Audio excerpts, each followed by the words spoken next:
Hello po, kamusta po kayo? So, update po ng aking my Invisalign journey. So, eto na yung mga ngipin ko ngayon.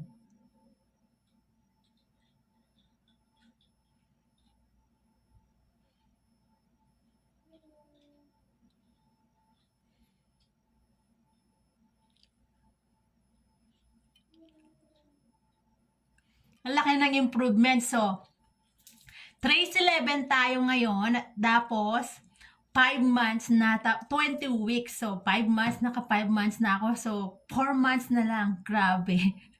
Hindi madali itong Invisalign na to. So, okay, i-share ko na yung naging experience ko ng Trace 10. So, Tray 10 ng liners.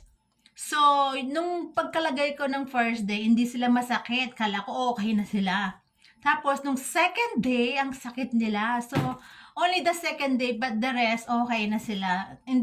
Wala akong nararamdaman ngayon sa mga ngipin ko. Okay naman sila. So, hindi sila sensitive. Pero, hindi pa rin talaga ako makanguyang mabuti. Hindi pa rin talaga nagtatouch, oh. Mataas sila, hindi sila nagtatouch. So, sana magbago nga. So, magpapalit na tayo. So, naka-ready na yung aking panglinis, hydrogen peroxide. Yun ang naging experience ko ng Trace 10. So, ano pa ba? Ngayon, pahirapan pa rin sa pagkain.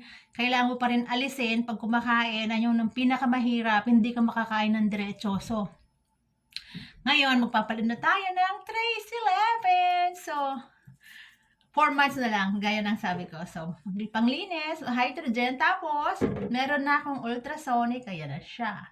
So, lalagay na natin, aalisin na natin.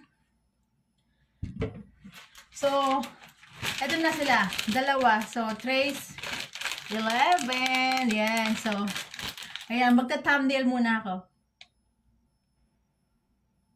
Pang thumbnail kasi to. So, dito na tayo sa, baka magkamali ako. So, ito na siya. Alisin ko muna yung mga tray 10 bago ko alisin to.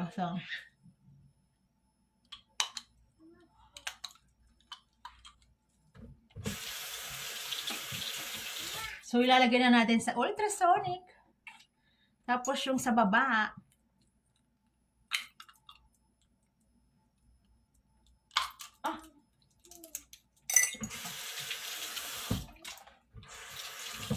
so, ito na sila. Di ba? Ang laki ng improvement. So, ito na yung Trace 11.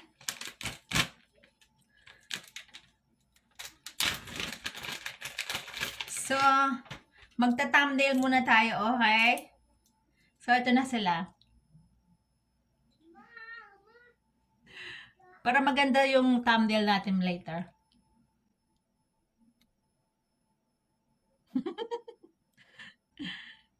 Yung bangs ko. So, ito na siya. So, ilalagay na natin yung sa baba muna. Ay, babanlawan ko muna pala. Nakalimutan ko na. Kasi, kakauwi lang namin. Nag-toothbrush na din ako. So, gusto ko lang silang ipakita. Nag-toothbrush na pala ako. At saka nag-dental floss, mouthwash.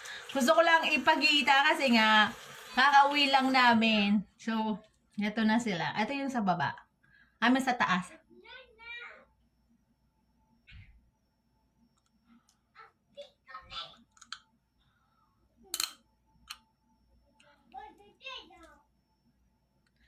Wala akong naramdaman. So, sa baba. Ang hirap nilang ilagay sa baba ngayon. Lumulusot. Pahirapan yan sa baba.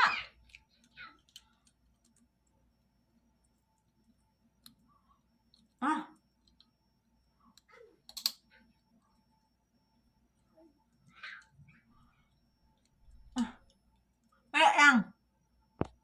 Pahirapan yan sa baba. Ewan ko, kasize ko ba to?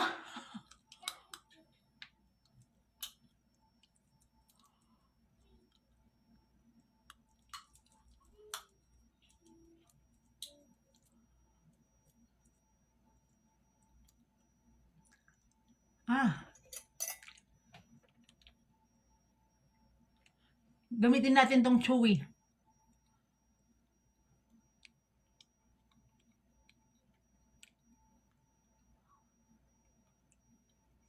Parang hindi sila size. Ayan. So, ayun lang. Parang hindi sila parang mataas yung sa likod. So, ayun lang ang update ko. Aayusin ko to. So, mataas yung dito. Ewan ko ba bakit. So, ayun lang ang update ko. Kung may katanungan po kayo, comment down below kayo kasi medyo nalilito na ako dito. Kaaway lang namin. Pero, like I said, nag-toothbrush na ako, dental floss at mouthwash. Gusto ko lang ipakita yung actual na pang-alis. Ayun. Ayun lang po. Salamat. So, comment down below lang po kayo. Thank you. Ay!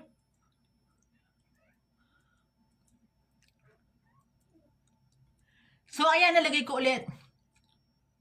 Talagang medyo mataas sila dito. So, hindi sila masakit ngayon. Tignan natin bukas. I-vlog ko na lang next trace. Ayan lang, pahabol.